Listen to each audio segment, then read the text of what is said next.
আসসালামু আলাইকুম, সবাইকে শুভেচ্ছা জানাচ্ছি আমার আজকের ভিডিওতে। আজকে আমরা যাচ্ছি 300 ফিট নীলা মার্কেটের কাছে ডিউ ড্রপ রেস্টুরেন্টে। ওখানে আমাদের উত্তরা উইমেন্স ক্লাব লিমিটেডের পক্ষ থেকে শরৎ উৎসব। এই যে আমরা ঢুকে গেলাম, চলে আসছি সবাই। উপস্থিত হয়ে আছি। আচ্ছা আছি আছি আমরা আছি সত্যিকার। হ্যাঁ অবশ্যই। তারপর শুরু হয়ে গেল আমাদের স্বভাব সুলভ আচরণ, ছবি তোলা।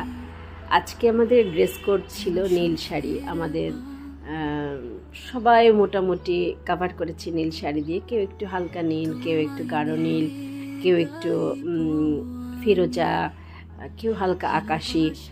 তবে নীলের আভা, নীলের ছোঁয়া সবার মধ্যেই ছিল। এত সুন্দর লাগছিল সবাইকে। যদিও শরৎ দুদিন আগে শেষ হয়ে গেছে, আমাদের প্রোগ্রামটা একটু দেরি হয়ে গেছিলো। এখনও কিন্তু আকাশ নীল, মেঘের ভেলা ভেসে বেড়াচ্ছে। আর আমার কেমন মনে হচ্ছিল, আচ্ছা নীল কেন বেদনার রং হবে? নীল তো দেখি প্রেমের রং, ভালোবাসার রং।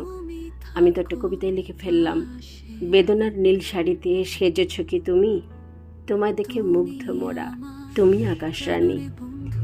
নীল জমিনে সাদার বুনন দেখে তোমার লাগছে দারুণ, পাগল পাড়া মন মোদের আজ চেয়ে দেখো তোমার মতোই, অঙ্গে মোদের তোমার মতন সাজ।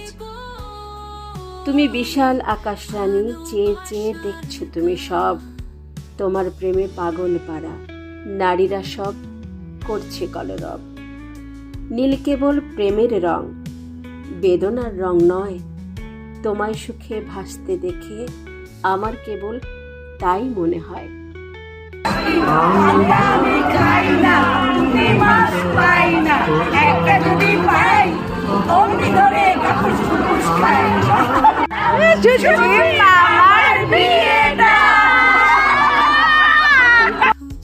আমরা সবাই যখন এক জায়গায় হই, আসলে এরকমই পাগলামি হয়ে যায়। সবার মধ্যে একটা পাগলামো চলে আসে, ছোট বাচ্চাদের মতো সবার কর্মকাণ্ড হয়ে যায়। তখন ফিরে যাই, মনে হচ্ছে যেমন স্কুলে ছিলাম, কলেজে ছিলাম, ওরকমটাতে চলে যাই।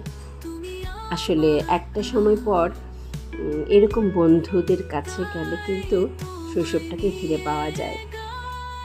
আর এখানে কিন্তু সবাই স্বমহিমায় মহিমান্বিত, এক একজন রমণী, হাইলি এডুকেটেড।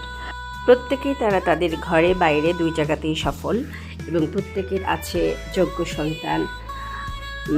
তারা নিজেদের কাজের অবসরে একটুকু সময় বের করে আমরা